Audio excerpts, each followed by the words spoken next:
میگن اسبت رفیق روز جنگه، میگن اسبت رفیق روز جنگه، ما میگویم از او بهتر تفنگ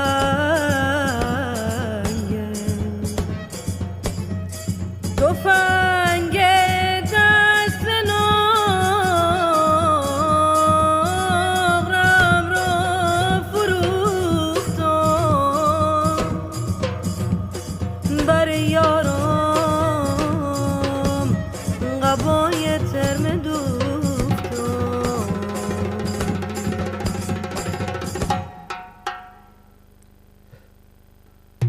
این صدا رادیو آبادان است. رادیو آبادان به دلیل وجود سانسور، خفقان و دیکتاتوری فعلا در شبه جزیره آبادان واقع در خاک ایران تهیه و پخش نمی شود، اما قول می دهم اگر زنده ماندم که حتما خواهم ماند، در آینده یک روز صدای من را از شبه جزیره آبادان بشنوید، بدون تردید. در آن روزگار که دیگر این حکومت فوگورات در رأس امور مملکت داری نخواهد بود، هر هفته یا هر روز برنامه را این گونه شروع خواهم کرد: مردم ایران، اینجا آبادان است.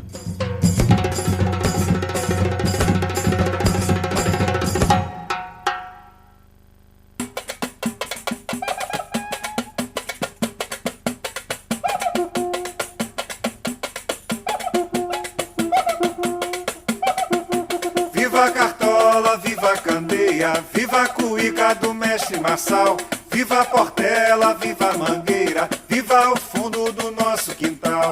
Viva a Cartola, viva a Candeia, viva a cuíca. شکوفای گیلاس، گلای لاله عباسی، حال دلتون چطوره؟ هوا در شبه جزیره آبادان همچنان گرم و خرماپزون و هللیوس کنان است. بعد من یکم بیام اینورتر که یکم تو کادر بیشتر باشم. بعد زمانی که مهمان اومد یعنی مهمان که اضافه شد، بعد یکم میرم اونورتر تو کادر اوبری. آقا زیاد رو فرم نیستم، یکم ناخوشم، تیرویدم داره اذیتم میکنه، یکم رو فرم نیستم، شاید زیاد ژانگولر نکنم واسهتون. کامنت بذارید، لایک کنید تا رویه بگیرم بتونم ژانگولر کنم واسهتون. اخبار کثافت و گند و حقیقی رو داریم. نسیم بهروز در مورد انتخابات ریاست جمهوری در امریکا و مناظره‌ای که 10 سپتامبر بین هریس و ترامپ بود صحبت خواهد کرد، از واکنش ها خواهد گفت. کمی دلبری واسهتون نمیتونم بکنم، اصلا ناخوشم. بعضی روزا آدم ناخوشه دیگه، ولی خب شما خوش باشید، کامنت بذارید، لایک کنید، در سوشال میدیا خودتون به اشتراک بگذارید و یک شاید هم شعرم بخونم واسهتون، نمیدونم. Viva a cuíca do mestre Marçal, viva a Portela, viva a Mangueira, viva o fundo do nosso quintal. Viva a Cartola, viva a Candeia, viva a cuíca do mestre Marçal, viva a Portela, viva a Mangueira, viva o fundo do nosso quintal. Viva o jongo, lundo, gafieira, coco, capoeira, Angola regional. Viva a alegria da festa de rua, no bloco, no asfalto e no carnaval. Viva o jongo, lundo, gafieira, coco, capoeira, Angola regional. برنامه رو با یک نوشته از علی کریمی که در ایکس خودش منتشر کرده شروع میکنم. علی آقای کریمی، علی جان کریمی در ایکس خود نوشته است: تلاش کن اندوهت را دوست داشته باشی، شاید برود به رسم تمام چیزهایی که دوست داشتی و رفتند.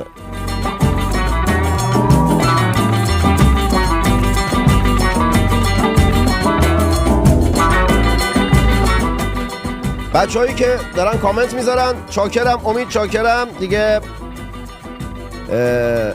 مسعود گفته آمو حالت چطوره؟ آمو حالم بده، تیرویدم داره اذیتم میکنه. الهه کامنت گذاشته، نوشته سلام محمد، سلام به خودت. بعد نوشته حال میکنم با برنامه، چاکرتم، برنامه‌های منم با تو حال میکنن، ولی فارسی بنویس، انگلیش ننویس، قربون قد و بلات. این زبان به اندازه کافی در حال انقراض و نابودی و حمله و اینجور چیزها هست. با فینگلیش نوشتن خیانت نکن به زبان فارسی.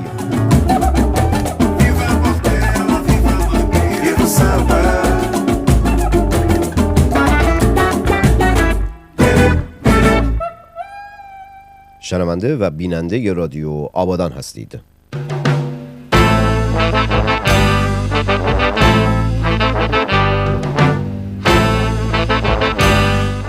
قربون چشمت بشم الهی جان. امیدم یه چیز رو مطرح کرده که اصلا نمیخوام بهش بپردازم. فکر کنم پاسخ این خانم رو قبلا دادم، گفتم به چه دلیلی مصاحبه نخواهم کرد با ایشون. بعد اهورا، شهرام، تینا دیگه، ابی، بعد دمتون گرم که هستید تو برنامه. داشتم شروع میکردم، قبل از برنامه داشتم به نسیم میگفتم اصلا حال و سره ندارم، افسردم، نمیدونم این تیرویده خیلی داره اذیتم میکنه، تو روح و روانم تاثیر گذاشته، یه خستگی روم احساس میکنم، مثلا یک هفته خونه خواهر آقا امید بودم.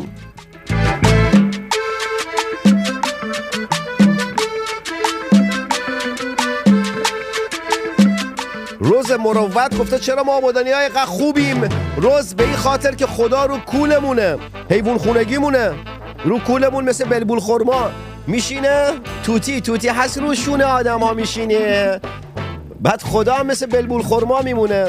کسایی که نمیدونن بلبول خورما چیست در گوگل سرچ کنن. بلبول خورما همون بلبل خورما یک بلبولی است که در نخلها زیست میکند. آقا الان فصلشه، نگیرید حبس بکنید تو قفسا. نکو عزیزم، جا بلبول تو نخله.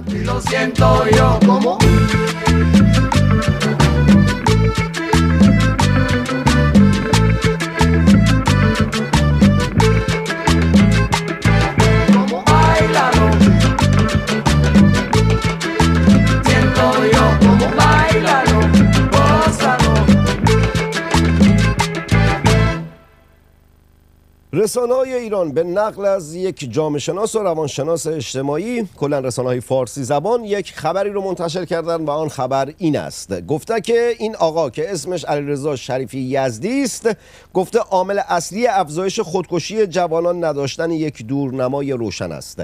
اینکه جوانان ایرانی دورنمای روشنی برای زندگیشون ندارن، بدون تردید مسببش جمهوری اسلامی است. تا زمانی که جمهوری اسلامی هست، نه حال دلمون خوبه، نه حال روحمون خوبه، اصلا حالمون خوش نیست.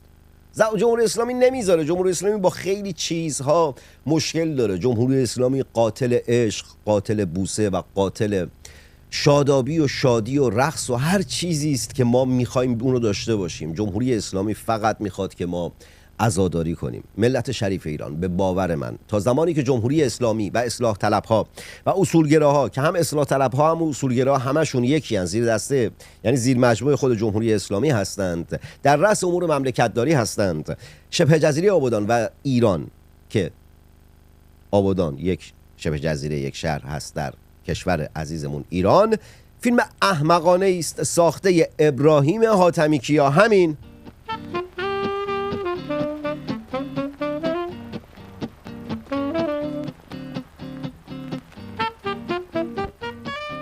تینا داخل کامنت ها باحال نوشته دورنمای روشن، داداش نزدیکمون روشن نیست، چه برسه به دورمون. راست میگه. بعد روز مروت هم سوپر چت زد، دمت گرم. بعد جونم واسهتون بگه که سوال چرا سینما رکس بهترینه. چی؟ سوال چرا سینما رکس بهترینه؟ نفهمیدم منظور تو. بعد سهیلو بذار یه ها سهلم سهیلو بذار ها، میذارم در طول برنامه، میذارم. بذار نسیم بیارم. بعد به این خاطر که نسیم کار داره باید بره امروز، وقتشو زیاد نمیتونم بگیرم، البته اذیتش میکنم، میخواد بره، دلیل نمیشه اذیتش نکنم. بعد میخندی نسیم ها؟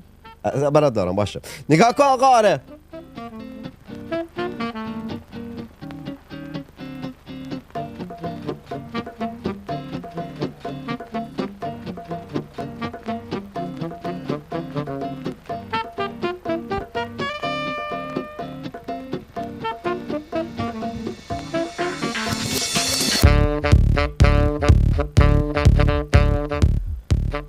محمد موحدی آزاد، دادستان کل جمهوری اسلامی کشور، که جمهوری اسلامی الان در رأس امور و اینجور هست و اینا، آقا بازش کرده، گفته تمرد از دستور پلیس جرم است اما حق کتک زدن نداره پلیس. خب بی شرف، پس چرا دارن کتک میزنن؟ پس چرا نمیایید اونایی که دارن ملت رو کتک میزنن بگیرید، دهنشون سرویس کنید، چوب تو آستینشون بکنید؟ چرا ازشون حمایت میکنید؟ چرا اون مادری که اومده شکایت کرده که دخترش همین چند وقت پیش نیروی انتظامی شما کتک زد. همین 2 روز پیش خبرشو خوندیم دیگه. برگشته و گفته بود که اصلا پرونده دخترم رسیدگی نکردن، تازه پرونده شکایت مایی که رسیدگی نکردن هیچ. اون ماموره رفته شکایت کرده دخترم که نمیدونم دستم اوف شده. وای وای نه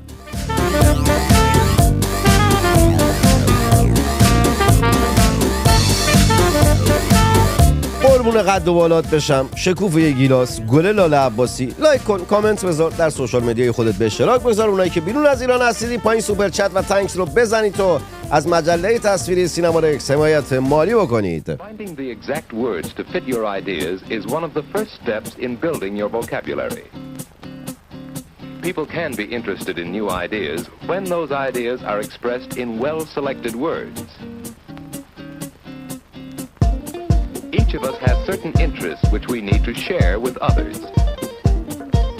If we know the special vocabulary. یه سورپرایز هم براتون دارم. از 3 روز دیگه برنامه‌های پرسش و پاسخ با تحلیلگران سیاسی به صورت زنده و لایو خواهیم داشت.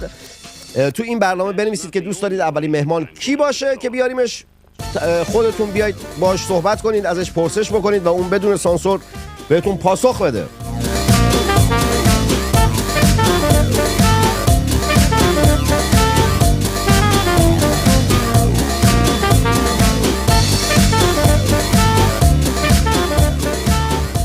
مردم سلحشور رو همیشه در سن امت فقط مسلمان، آد ملت، جماعت، هموطن، لوتی، بامرام، خوشگل، زیبا، زشت، قشنگ، خانم ها و آقایان.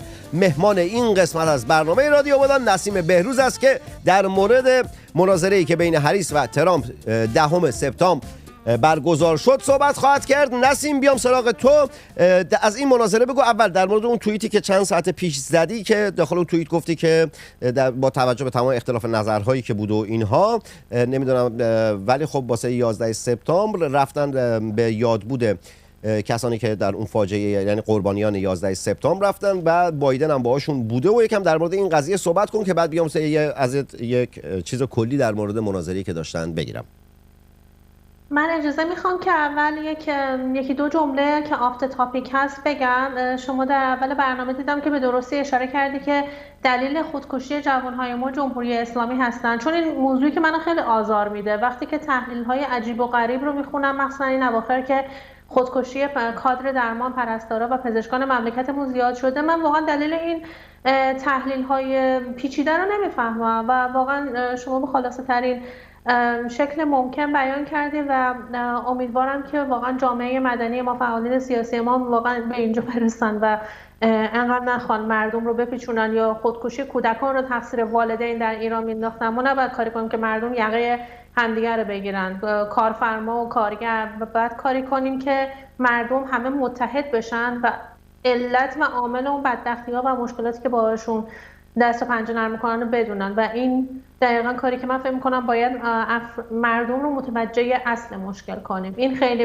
به چشم من اومد که خواستم یه اشاره بهش داشته باشم و میدونم آفت تاپیک بود. نه دمت گرم. نه چرا، نه اصلا این صحبت ها رو نداریم، هر چی که دوست داری جدا از موضوع صحبت و اینا هر وقت داشتی بگو، هرچند که الان اذیتت نکنم، بذار یکم بریم جلوتر بعد اذیت میکنم. آره بگو در مورد مناظره‌ای که وجود داشت. اوکی، همونطور که اشاره کردی امروز سالگرد 23 سال گذشته از فاجعه و حملات تروریستی 11 سپتامبر در آمریکا.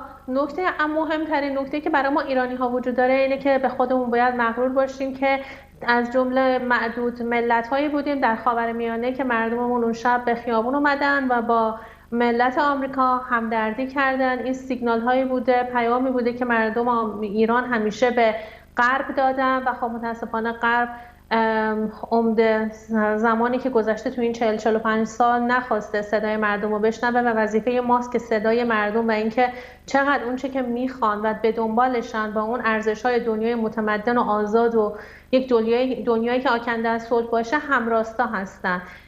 این مهمترین چیز به نظر من مربوط به 11 سپتامبر. بله، ما دیشب مناظره ترامپ و هریس رو داشتیم و امروز صحنه رو دیدیم که البته خب دیگه در اون موقعیت قرار گرفتن، یعنی هر دو حاضر شدن در اون مراسم انیورساری و خب با هم دیگه دست دادن. چیزی که توجه کاربران جهان رو جلب کرده بود، رفتار اون سرگردان که بایدن داشت به سان یک روح سرگردان در اونجا ایستاده بود. شما صحنه‌هایی رو می‌بینید که خب در نگاه اول بسیار خنده‌داره و اصلا ایشون من همچنان باورم نمیشه که مخصوصا در این 1 سال اخیر رهبر بزرگترین و مهمترین رهبر یک ابرقدرت جهانی هستش و این واقعا این رو ما رو به تفکر وامی داره که چی شد که اون شایسته سالاری، بخاطر اینکه من خب تو کشور دیگه هم زندگی کردم یا بودم برای مدت کوتاهی، واقعا اون چیزی که از آمریکا خیلی میپسندیدم و اولین ارزشی که از آمریکا دوست داشتم همیشه به ایران برگرده در پس از رژیم جمهوری اسلامی شایسته سالاری بود. اما چی شد که در این نظام جمهوری همچین کسی سر در آورد از کاخ سفید؟ واقعا از من در آینده جای بحث جدی داره که حالا حتما در آینده بهش خواهیم پرداخت. ولی خب رفتار ایشون خیلی بامزه بود دیگه که کلا این قضیه هم زمان و زمین و اینکه کجا هست، چه کسانی دور و برشن، خودش کی هست، امروز چه روزیه و اینا خبردار نداره. زمانی که بچه بودیم مسخره کنن به خاطر بیماری یا مشکلاتی که دارن، چرا همچین فردی الان باید که واجد شرایط نیست از هر نظری الان باید در کاخ سفید باشه؟ این الان صدای منو داری نسیم؟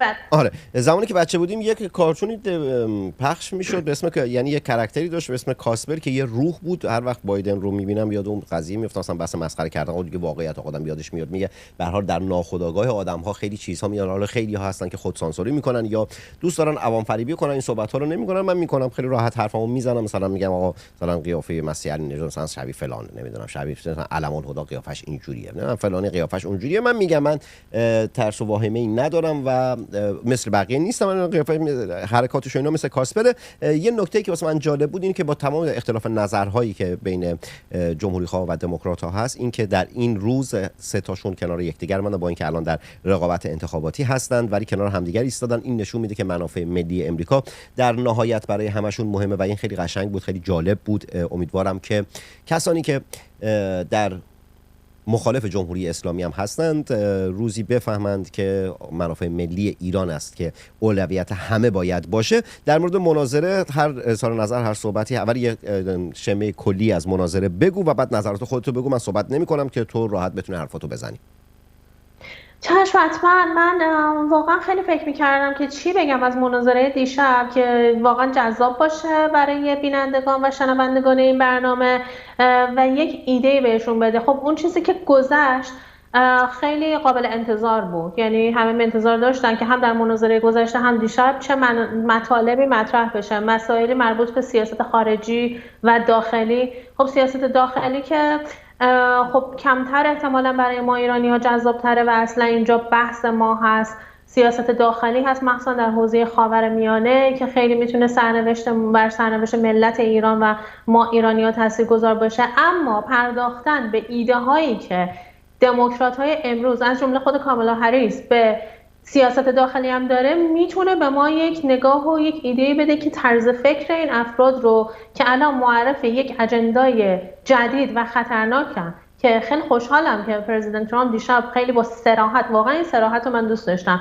که اشاره کرد اون یک مارکسیسته. کامالا هریس واقعا به نظر من خیلی جذاب بود اینکه این صراحت و این شجاعت رو آدم باید داشته باشه. چون که من چند وقت پیش یک مطلب خیلی بلندی خوندم که سیاست‌های اقتصادی کامالا هریس که داره ارائه میده رو مقایسه کرده بودم با همون چیزهایی که مارکس در کتابهاش گفته و این خطریه که به نظر من باید آمریکایی‌ها بدونن و خیلی خوشبخت هستن که همچین مردی هست که اون فارغ از اون ملاحظات سیاسی میاد آمریکا رو اول قرار میده و این خطرها رو به مردم میگه.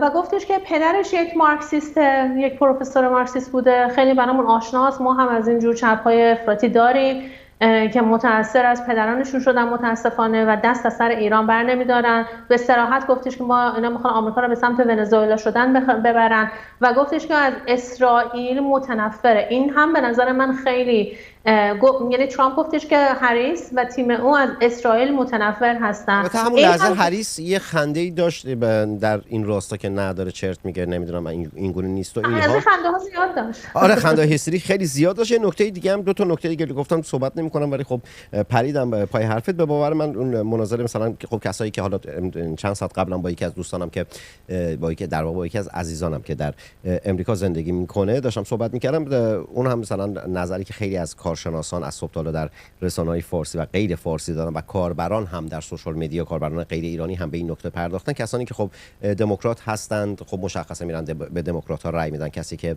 جمهوری خواست میره به جمهوری خواه رأی میده، اما اون قشری که وسط هستن بلا تکلیف هستن هنوز تصمیم نگرفتن. این مناظره هیچی نداشت براشون که بتونن بفهمن که آقا به کدوم سمت میتونن نزدیکتر باشند.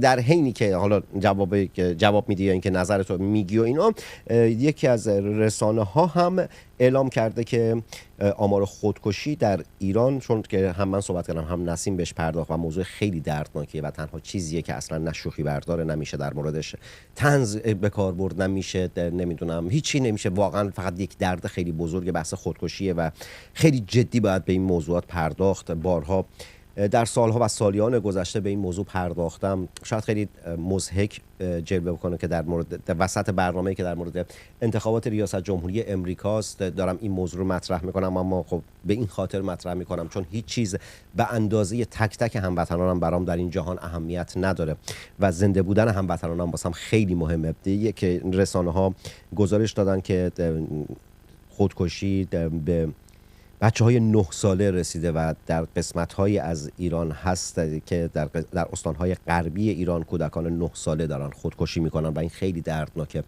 حالا با کودک 9 ساله قاعدتاً مخاطب برنامه من نیست، ولی هر کس که این تفکر رو داره این حالش بده، هر ساعتی از شب و روز بود. اگر کسی اطرافش نیست، اگر دوستی ندارید، اگر که کسی نیست که باهاش صحبت کنید، به من دایرکت بدید داخل این اینستاگرام.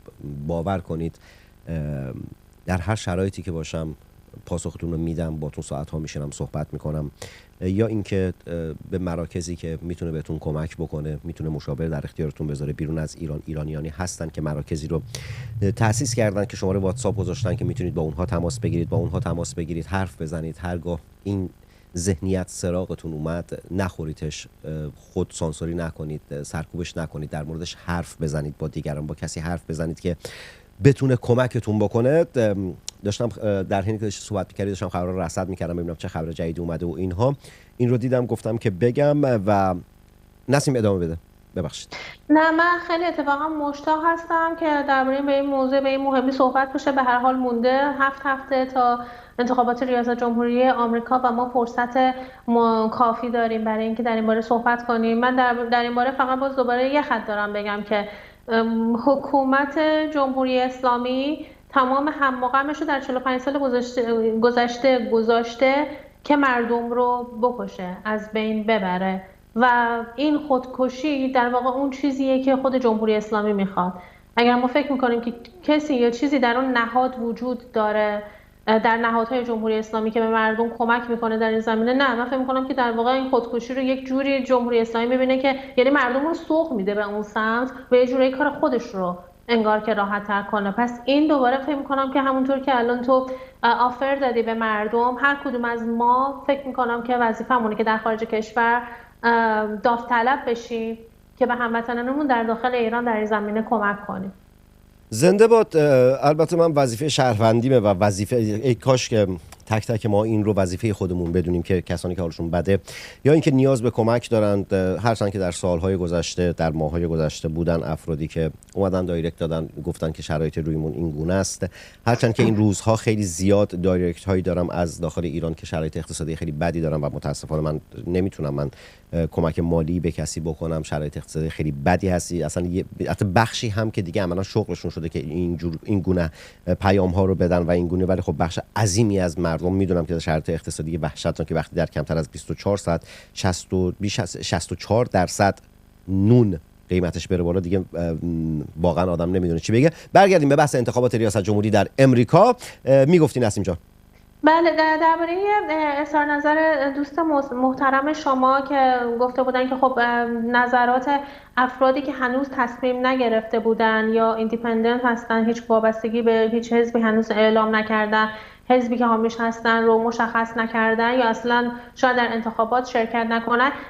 خب ببین، نظرسنجی ها واقعا زیاد بوده از دیشب، هر کانالی نظرسنجی داشته. دوباره نظرسنجی در این زمینه بوده که مثلا در حوزه اقتصادی، در حوزه اجتماعی، سیاست خارجی کدوم کاندیدا رو بهتر دیدی. متاسفانه نتایج رو من میدیدم خیلی، یعنی مثلا نیوزمکس، مخاطبین نیوزمکس 90% ترامپ رو پیروز این مناظره دیده بودن، در حالی که مثلا شبکه‌های بسیار چپ نظرات خیلی فرق داشت. یک نظرسنجی جالب بود که من اونجا اشاره میکنم اینه که در CNN که بیننده های این تلویزیون همه میدونن بیشتر متمایل به دموکرات ها و چپ ها هستن، در حوزه اقتصادی 55% ترامپ رو قابل تر میدونستن و در اون بیشتر کوالیفیکیشن هایی رو دیدن که بتونه بر مشکلات اقتصادی فائق بیاد و هریس بسیار عقب بود، یعنی آمارش 35% بود. به خاطر همین من میگم، من چون که وقتمون کمه فقط به چند نکته جالب توجه کنم، یعنی دارم میخواد دیدگاه خودم رو بگم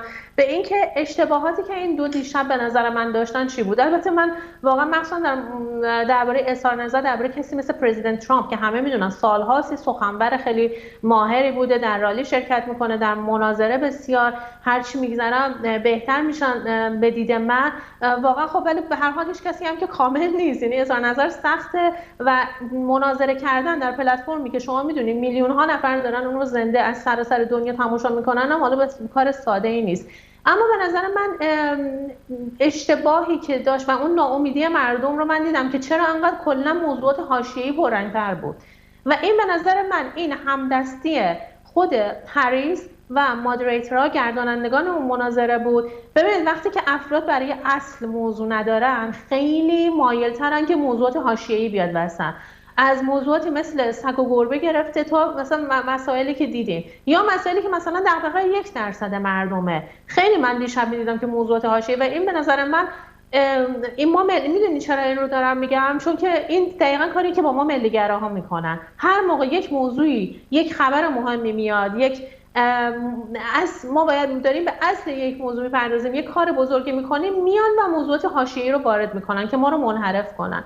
این به نظر من خب یک جاهای پرزیدنت ترامپ اسیر این حاشیه شد، اما به ضررش هم نشد چون دروغ‌هایی گفته شد که بهش پاسخ دادن. و یکی از اشتباهات جالب هریس این بودش که در حوزه سیاست خارجی خودش اومد و مثلا گفتش که من در جلوگیری از وقوع جنگ اوکراین و روسیه سهم بزرگی دارم. آخه خانم عزیز من نمیفهمم، واقعا من اون لحظه شگفت زده شدم. شما به اوکراین رفتی، با زلنسکی صحبت کردی و اطمینان خاطر دادی، فرستاد کاخ سفید ایشون رو که از وقوع جنگ جلوگیری کنه. 24 ساعت بعد یا 3 روز بعد پوتین به اوکراین حمله کرد و این نشونه ضعف مطلق شما کلا در کاخ سفید و مخصوصا در حوزه سیاست خارجی بود و من اگه همچین چیزی در کارنامه‌ام داشتم کلا در افق محو می‌شدم تا ابد. خیلی جالب بود برای من که خودش اومد همچین چیزی رو مطرح کرد و کاملا پیش بینی می‌شد که پرزیدنت ترامپ تعریف کنه که اون دقیقاً در اون روزها چه اتفاقی افتاد.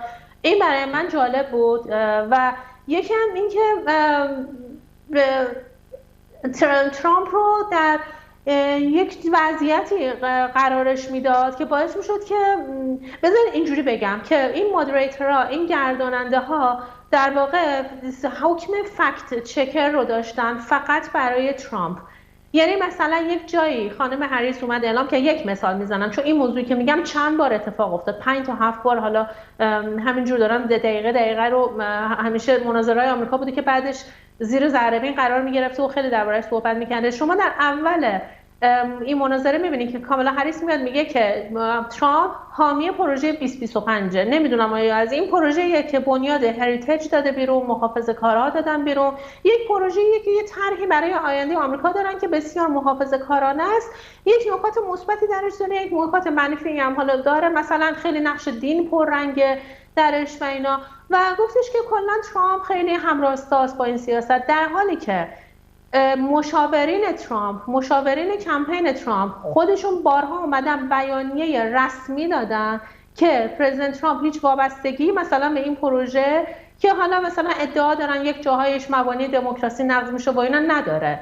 در سوشال میدیا خودش پرزیدنت ترامپ اومده این رو اعلام کرده که من اصلا نمیدونم چه کسانی پشت این هستن و مهمتر از اون کمپین ترامپ اومده اعلام کرده کسانی که در این پروژه دخیل هستند در دولت آینده آمریکا اگه ما بریم کاخ سفید جاب نمیگیرن. مجری‌ها این موقع ساکت بودن، یعنی نمی اومدن این فکتایی که خیلی علنی و صریح بیان شده رو بگن. اما در مورد اون قسمتی که این در واقع این چیزی بود که خود مجری‌ها هم مطرح کردن که طرفدارای شما میگن که مهاجران غیرقانونی در فلان شهر سگ و گربه‌های مردم رو دزدیدن و خوردن. البته سگ و گربه نبوده، گربه و اردک بوده. بله گربه و اردک ها بود. به این نکته من میخواستم اشاره بکنم که خودت اشاره کردی که مجری ها عملاً بی‌طرف نبودن، یعنی در این گونه مناظره ها مجری حکم تایمر رو داره که فقط تایم رو اعلام بکنه و اینها. اون بحث که چک میکردن و صحبت میکردن و یک طرفه هم بود، یعنی اینجوری نبود که واسه دو طرف بود. کاملا درست اشاره کردی. و چیز دیگه ایگم یه نکته هم بگم، میدونم ضد حال وسط این بحث این موضوع این رو گفتن، اما به این خاطر که واقعا واسم مهمه، واسم اهمیت داره. در مورد بحث خودکشی اینا که داشتیم صحبت میکردیم، یکی از بچه‌ای که داره کامنت میذاره کاربری به اسم تینا نوشته بود که سابقه خودکشی ناموفق داشته که در 16 سالگی به الان نمیدونم 25 سالشه. تینا جان ازت خواهش میکنم اگر تمایل داری، اگر دوست داری، داخل اینستاگرام لطفا به من دایرکت بده، با هم دیگه هماهنگ بکنیم، بیای در برنامه در مورد این موضوع، در مورد این تجربه‌ای که داشتید با هم دیگه صحبت بکنیم و از تجربه از این تصمیم، از اینکه اون تصمیم موفقیت آمیز نبود، از خوشحالی که الان در زندگی داری، از کارهایی که داری میکنه، در مورد این چیزها صحبت کنیم. شاید یکی در اون شرایطی باشه که تو سالیان پیش قرار داشتی و بتونه واسش راهگشا باشه و یا کمکی بهش بکنه وقتی که صحبت میکنه. اگر صدام رو میشنوی تینا جان ازت خواهش میکنم که داخل اینستاگرام دایرکت بده تا با یکدیگر هماهنگ کنیم. اگر که دوست داری مهمان برنامه باشی و با هم دیگه صحبت بکنیم، اگر هم داخل ایران هستی میتونم صدات رو تغییر بدم، مثلا مشکلی نیست سر این چیزها. نسیم عذرخواهی میکنم، صحبت پایانی چیزی داری چون گفتی حالت هم بده میخوای بری؟ صحبت پایانی درباره اون چیزی که دیشب درباره ایران مطرح شد دوست دارم با بینندگان مطرح کنم. خب اشاره شد فقط توسط پرزیدنت ترامپ، این باید اشاره بشه چون این چند روزه خیلی اومدن گفتن که ترامپ در یک جمعی اشاره کرده که میخواد تحریم ها رو علیه ایران و کشورهای دیگه برداره. دیشب اتفاقا همون چند خط خیلی پاسخ خوبی بود و خیلی واقعا این رو ثابت کرد که این مرد واقعا خیلی گیج میکنه و از اون مواضع قبلیش نه تنها کوتاه نیومده بلکه اونها رو تداوم میبخشه و محکم سر مواضعش وایساده، مخصوصا در مقابل حکومت‌های قلدر و دیکتاتورها. اشاره کرد که جمهوری اسلامی الان 300 میلیارد دلار پول داره و به خاطر اینکه تحریم‌هایی که من وضع کرده بودم برداشته شد و اونها در زمان من ورشکسته بودن و الان که این پول‌ها رو دارن صرف خرج کردن برای نیروهای نیابتی و تروریستی میکنن. خیلی اشاره خوبی بود و این نشون میداد که قصد نداره به هیچ قیمتی این به اجازه بده که این رژیم ثروتمند بمونه، مخصوصا الان که برای مردم ما و برای همه دنیا ثابت شده که هرگاه که این پولها به رژیم میرسه صرف مردم نمیشه، صرف این آشوب طلبی در منطقه میشه. این خیلی امیدبخش بود. اما به طور کلی صحبت پایانی اینه که من یک مقدار ناامیدم که به موضوع ایران که به نظر من دیکتاتوری رژیم جمهوری اسلامی سر مار هست اشاره نمیشه، یعنی به حماس بارها اشاره میشه، به جنگ حماس و اسرائیل، اما سر مار در تهران هست. میشه اونها رو ضعیف کرد با فشار حداکثری و حمایت فشار حداکثری بر رژیم و حمایت حداکثری از مردم ایران از مبارزاتشون.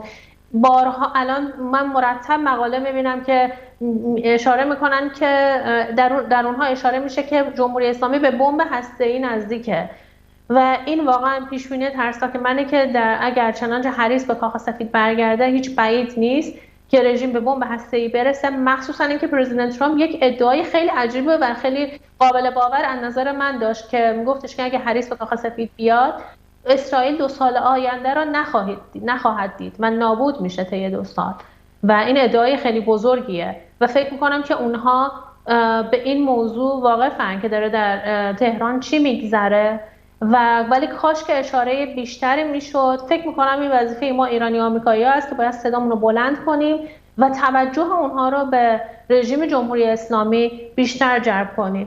و این چیزی بودش که فقط من خب انتظار داشتم که بیشتر مناظره دیشب بشنوم. انتظارت که انتظار بجایی است، اما به این خاطر که ما ایرانی هستیم این انتظار رو داریم. قاعدتا خب کسانی که یعنی کسانی که میخوان رئیس جمهور امریکا باشن به دنبال منافع ملی امریکا هستن و تلاش میکنن که در مورد موضوعاتی صحبت بکنند که بتونن شهروندان امریکایی که میتونن رأی بدن رو به سمت خودشون بکشن، نه اینکه بیان رضایت مناطق ایرانی رو حاصل بکنند. هرچند که خب به هر حال به عنوان یک ایرانی بله این انتظار رو میشه داشت، ولی خب متاسفانه ایران فقط برای ماست که ارزش داره. تمام قدرت ها، تمام سیاستمداران، تمام کسانی که در رأس امور مملکت‌داری کشورهاشون هستن به دنبال منافع ملی خودشون هستن، نه منافع ملی من و توی ایرانی. نسیم فکر کنم صحبت دیگه نداری؟ نه، تنها چیزی که یعنی اگر یک آمریکایی بیاد این رو به من بگه من درک میکنم و میگم من شما رو درک میکنم، اما شما باید این رو بدونید که منافع ملی مردم ایران هم راستاست با منافع ملی آمریکا. و این پاسخ من خواهد بود به اینکه یعنی اینکه فکر میکنم که نمیتونه یک رئیس جمهوری مثل هریس بیاد که اینقدر ناقص منافع ملی آمریکا هست و این رو در موضع ضعف قرار میده.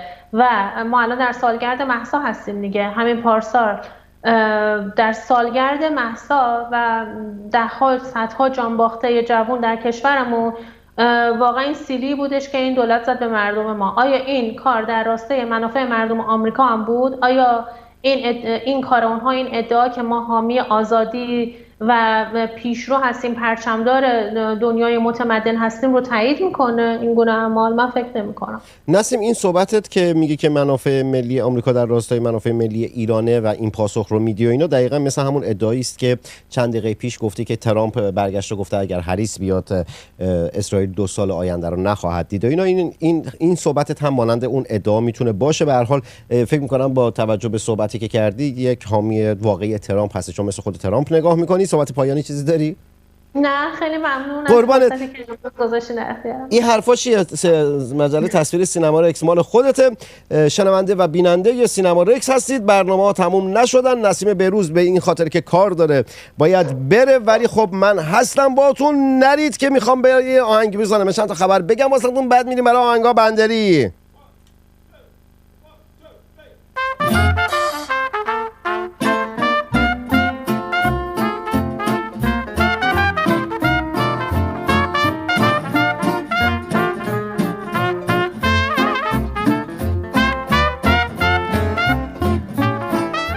خب داشتم میگفتم نگاه کن لابلای کامنت هایی که داشتی میزنیم. اون زمانی که داشتم در مورد مجری صحبت میکردم، یکی از بچه ها اومد نوشت که فکر کنم اسمش امیر باشه اگه اشتباه نکنم، نوشت که مجری ها خیلی مادر قهوه بودن. عزیزم اون قهوه نیست، قهوه است.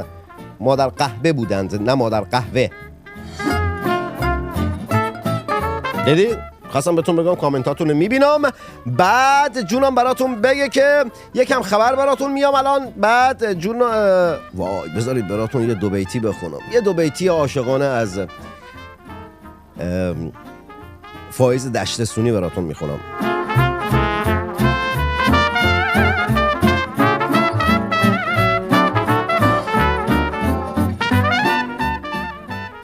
دلم را جز تو کس دلبر نباشد، به جز شور تو هم در سر نباشد.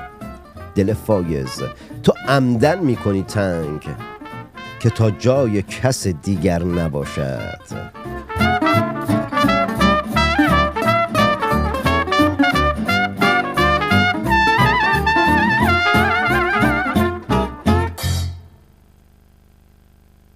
بدانید آگاه باشید، شنونده و بیننده رادیو آبادان هستید.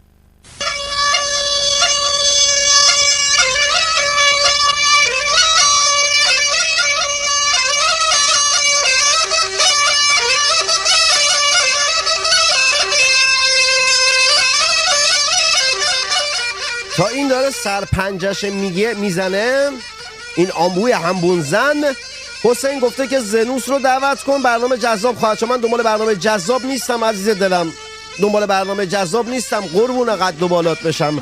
دنبال برنامه‌ای هستم که بتونم آگاهی واسه شما بیارم، بتونم به چشم شما احترام بذارم، به گوش شما احترام بذارم و افراد حقیقی رو میارم. حقیقتش میشناسم زئوس رو، چند وقت پیشم با یکی دو تا از دوستانم مناظره و اینجور چیزها داشتند، ولی خب من دنبال باحال شدن و جذابیت نیستم. قربون قد و بالات بشم گل لاله عباسی.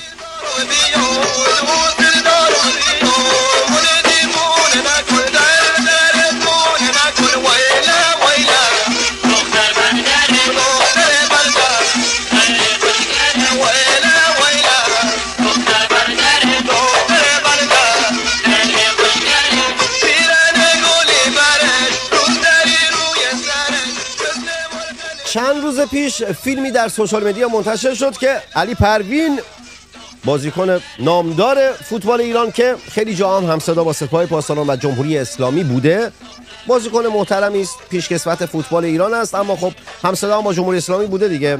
مشتی هم هست ولی خب همصدا با جمهوری اسلامی بوده. آقا داخل یک مراسمی شونای یعنی کیانی، ناید کیانی مدال آور المپیک پاریس رو میبینه و با هم دیگه هم روبوسی میکردن که فیلم اومدن میره اوه فلان اینا کن.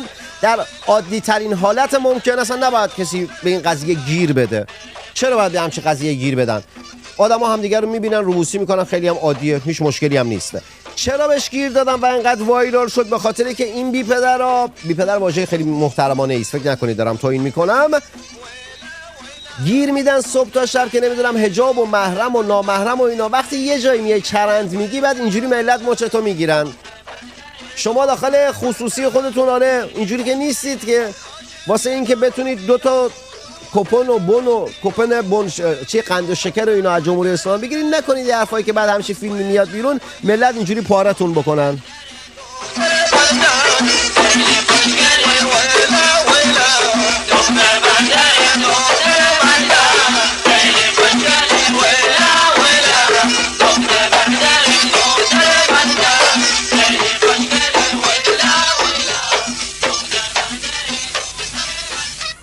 این صدا همچنان رادیو آبادان است.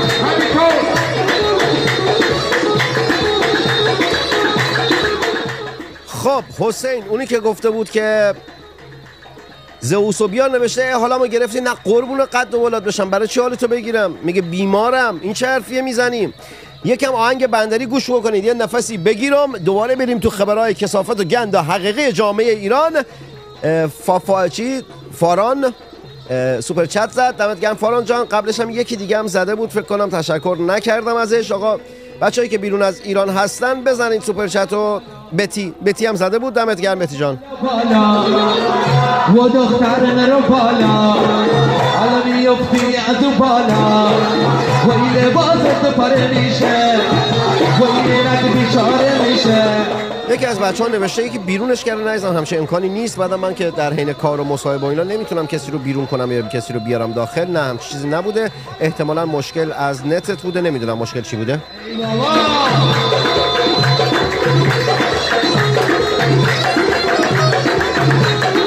دقیقاً هرچی خوشتیپ تو دنیا به چه آبادان نمیشه. و بالا بالا بالا و بالا بالا بالا بالا بالا بالا. میلاد گفته اون محمد برو آهنگ شاد ولک دیگه، میگه از این شادترم داریم، هرچند که در روزهای آینده براتون حراره میخوام بذارم. آیتی که همه دوستش دارن اومد تو لایو، همه سلاماتونه با آیت بکنید.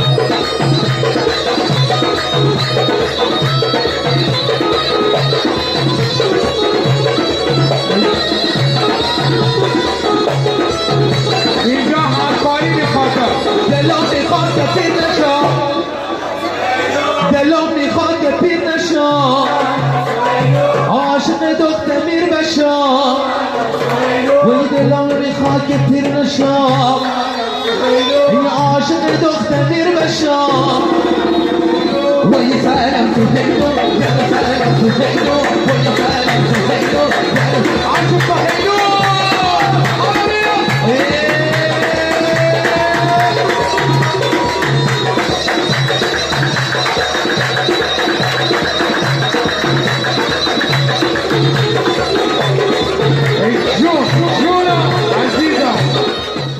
فریده نوشته که منو دوست ندارید. چرا کسی تو رو دوست نداره؟ بچه‌ها یه قلب برای فریده که نوشته منو دوست ندارید بذارید که بفهمه همه فریده رو دوست دارن. فریده همه تونه دوست دارن.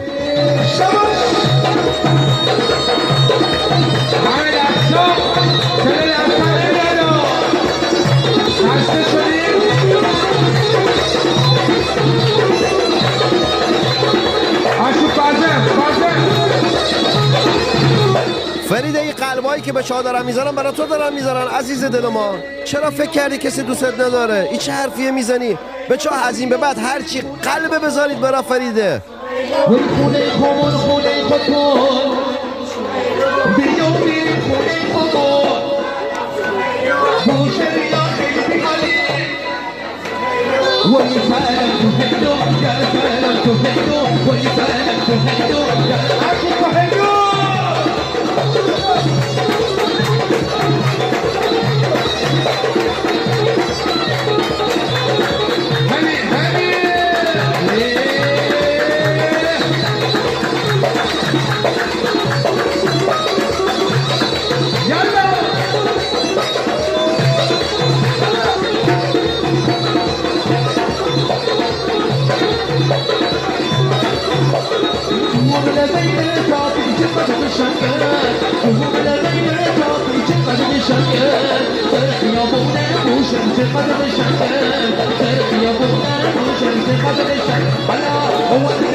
دست بندری میخواد ها. دست بندری بالا. همه دستا ای جونا داغتون نمینا هرچو بهره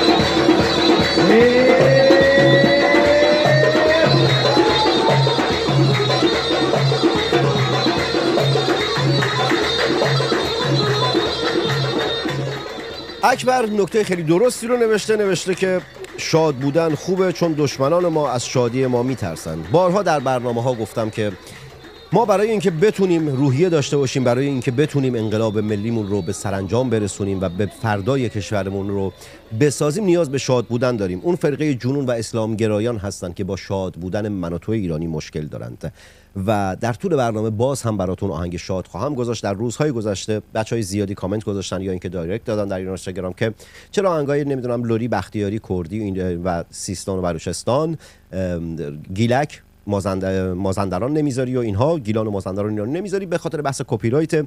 اگر خودتون آهنگ هایی دارید که خوانندگان محلی اون کار رو کردن و داخل کانال تلگرامی پخش شد و اینها کارا رو بفرستید واسه من، حتما خواهم گذاشت، به این خاطر که من خودم جنوبی هستم، آگاه هستم که مثلا موسیقی چیه، یه وقت مثلا بد آموزی در اون موسیقی نباشه یا اینکه مثلا موسیقی واقعی اون منطقه باشه و اینها. به خاطر اشرافی که دارم هرچند که موسیقی کردستان موسیقی کردستان موسیقی گیلان و موسیقی بختیاری رو کامل میشناسم، یکی از فنای شدید موسیقی کلتورهای مختلف ایران هستم. اصلا یکی از لذت‌های موسیقیایی واسه من اینه که بیام موسیقی استانهای مختلف رو بشناسم و خیلی بیشتر از کسانی که مثلا مال اون استانها هستن شاید در برخی از نقاط خوانندگان و نوازندگانشون رو بهتر از خودشون بشناسم، به خاطر اینکه مخاطب جدی موسیقی هستم.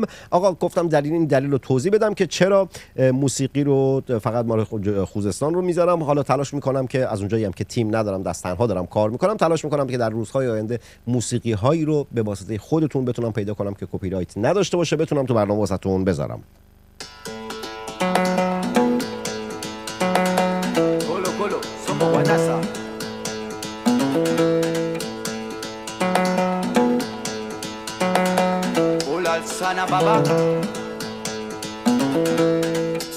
ده دقیقه دیگه تایم برنامه مونده. با کامنتاتون بترکونید این 10 دقیقه.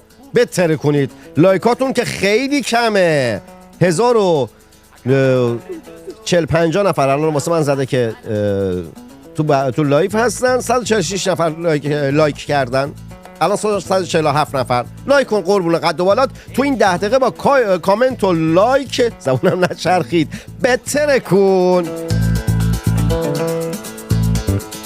اول برنامه خیلی بیحال بودم به خاطر تیروید و این چیزا، یکم خسته بودم، یکم تیرویدم داره اذیتم میکنه. بیحال بودم، گفتم آقا بیحالم، فکر نمی‌کردم بتونم یهو ازتون انرژی بگیرم اینجوری برم تو برنامه. دمتون گرم که انرژی دادید.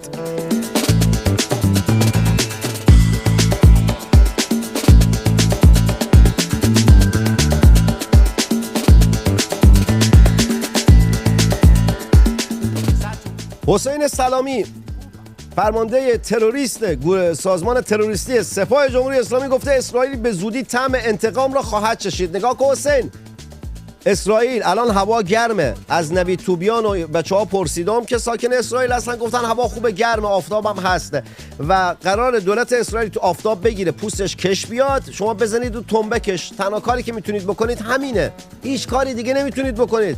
چقدر پررویی توی سالا ولک. اسرائیل دم به دقیقه باتون شوخی دستی کرده.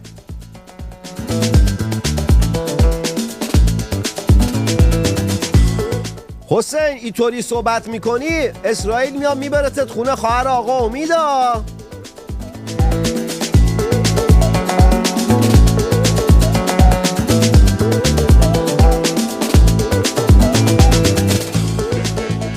امید جان خوبی؟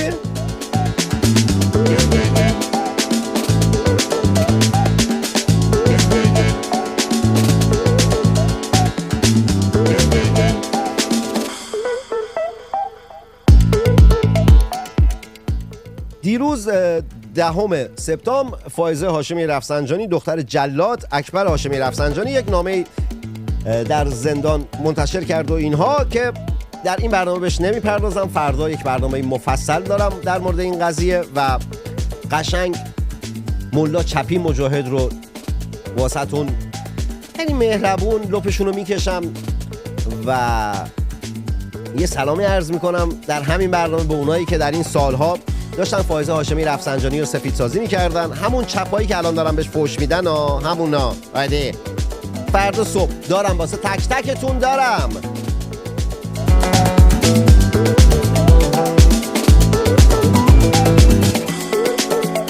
الهه اون مادر قهوه است، مادر قهوه نیست عزیز من. به تو هم باید بگم.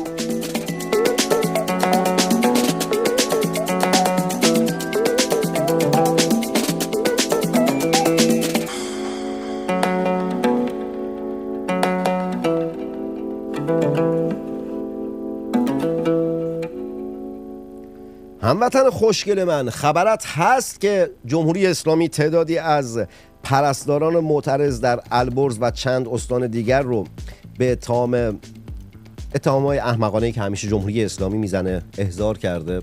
میدونی وظیفه من و تو ایرانیه که صدای اون پرستاران معترض باشیم. میدونی که اون پرستارها بخشی از جامعه و کشور من و تو هستن. میدونی که هموطن من و تو هستن. گل لاله عباسی، شکوفه یک گیلاس، قربون قد و بالات بشم. اگر امروز من و تو از اون پرستار معترض حمایت نکنیم، فردایی که کف خیابون بیایم اون پرستار رفتار قهری با من و تو خواهد داشت.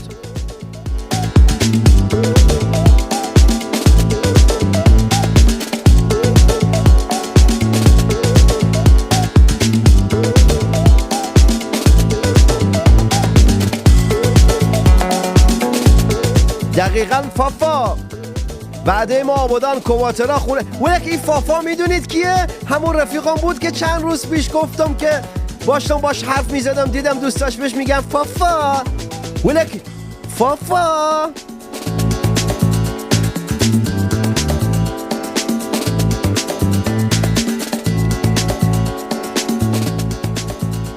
واقعا من نمیدونم.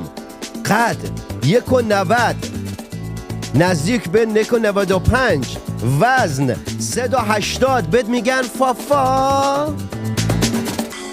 بابا تو باید اصغری، علی اصغری، نمیدونم ابوالفضلی چیزی، بهت میگن فافا.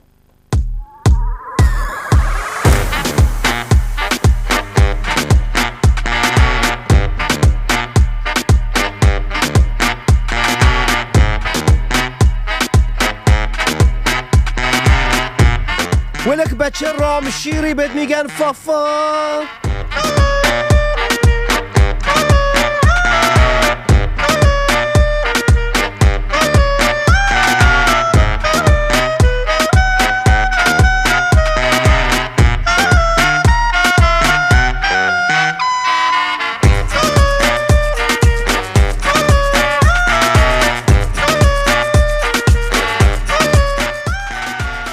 یا آموی هست اسمش مجید میر احمدی، رئیس ستاد مرکزی اربعینه. قیافش مثل این کفگیرا هست که تو سوپ میزنن، نه اونایی که اینجوری ها، او صافا که برای هم زدن سوپه، کفگیر دیگه ها. گفته که ای که تو اربعین هیچ زائری از گرمازدگی نمرد یه معجزه است. من چی به تو بگم که به شعور خودم توهین نکرده باشم، طنز رو رعایت کرده باشم، وضعیت دراماتیک ایجاد کرده باشم و ملتم بهت خندیده باشن. همین جملت کفایت میکنه دیگه، اصلا من هیچ چیزی نباید بهش اضافه میکنم. من هرچی اومدم میام تو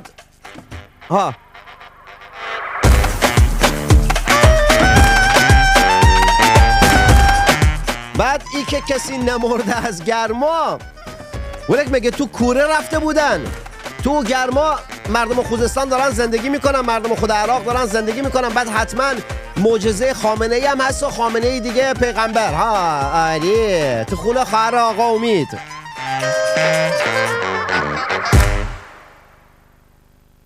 شنونده و بیننده ی رادیو آبادان هستید. بیا که زودی پیر میشم، اسیر درد و غم میشم. بیا که زودی پیر میشم، اسیر درد غم میشم. وای جونم، وای عمرم، وای یارم، وای عمرم. آیا جان این آهنگ بندری به احترام اون مادری که گفتی که به افتخارش بذار، چشم، داخل کل برنامه، داخل کل این آهنگم به احترام تک تک مادران ایرانی صحبت نمی کنم. اگه مادر الان تو لایف هست دسای مادری بندری بالا، حتی مادر نه ها، ننه، دسای ننه های بندری بالا.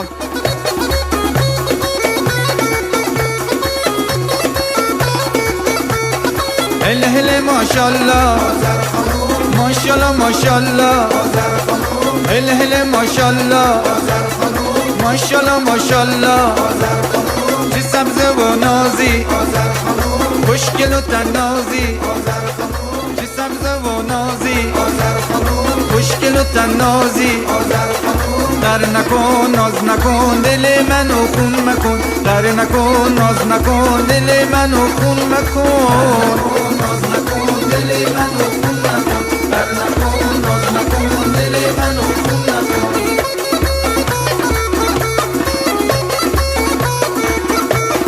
بیا به بالینو ببین چه غمگینو، بیا بشین پیشو سبزه شیرینو. در نکن ناز نکن دل منو خون مکن، در نکن ناز نکن دل منو خون مکن. ناز نکن دل منو خون مکن. وجدانن یه نگاهی بکنید، بیش از 1100 خورده نفر تو لایو هستن، بعد 177 نفر لایک کردن. این نشدا، این تمام قلبا هم برای فریده نا، برای ما نیست.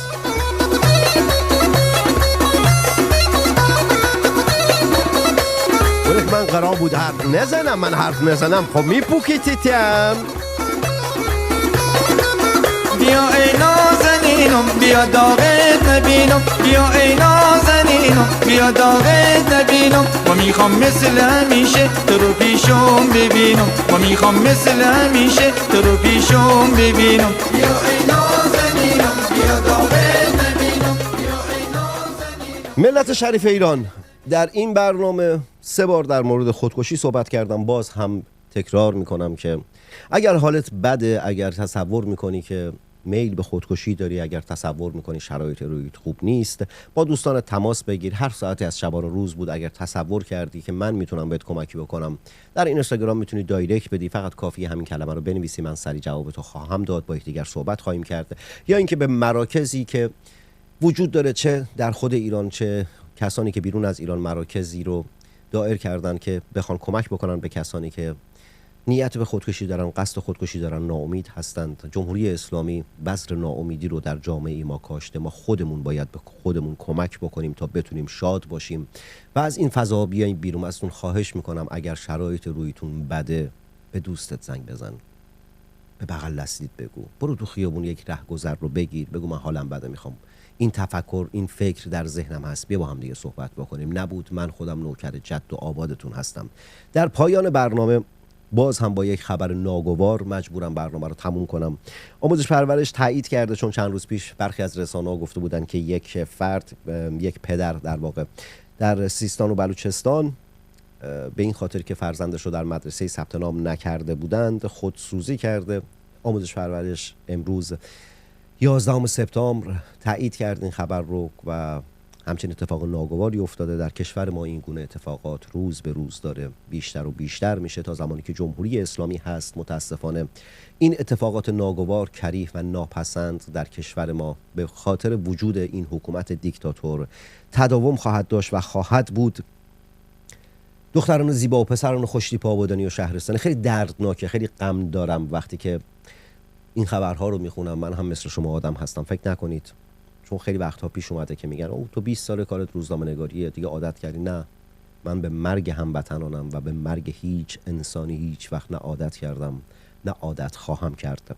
دختران زیبا و پسران خوشتیپ آبادانی و شهرستانی، تا برنامه آینده موسیقی خوب گوش کنید، مطالعه و ورزش کنید، سمت سیگاری، تلخ، تمچیزک، دوا، ترامادول و مابقی مزخرفات نرید. یعنی معتاد نباشید و معتاد نکشید عزیزم. حشوش و چیلیم هم خودش معتاده، چرا میکشی؟ نکش عزیزم، خوب نیست. خود و شهر خود را آنگونه که هست بشناسید و با آنچه که دارید بسنده نکنید، چرا که شما در آن شبه جزیره با آن کشور هیچ سرمایه‌ای به غیر از فقر و نداری و بدبختی ندارید. محمد تنگستانی، جنگ زده دل تک تک شما.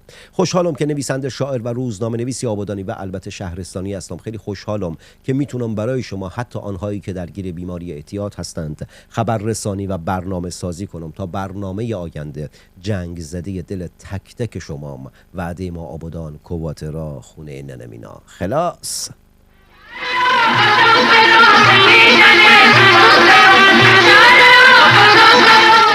ملت خیلی وقتا خودم حالم بده، ولی خب وقتی میام تو برنامه تلاش میکنم به شما انرژی خوب بدم. خیلی وقتها خودم ناامید هستم، خیلی وقتها خودم شرایط روی مناسبی ندارم، حالم بده، ولی میام که به شما عشق بدم، میام که یادتون بندازم کی هستیم، میام که بهتون بگم دوباره باید همون ایرانی که بوده رو بسازیم.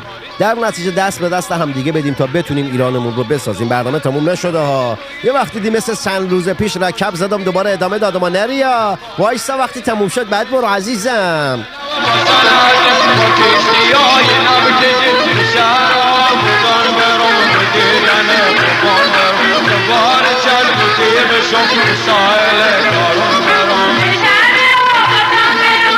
یه جوری میگه به شهر آبادان برم انگار میخواد خونه خواهر آقا امید بره. دلبر شیرین سخنان چرا به ما جدا شده با دیگری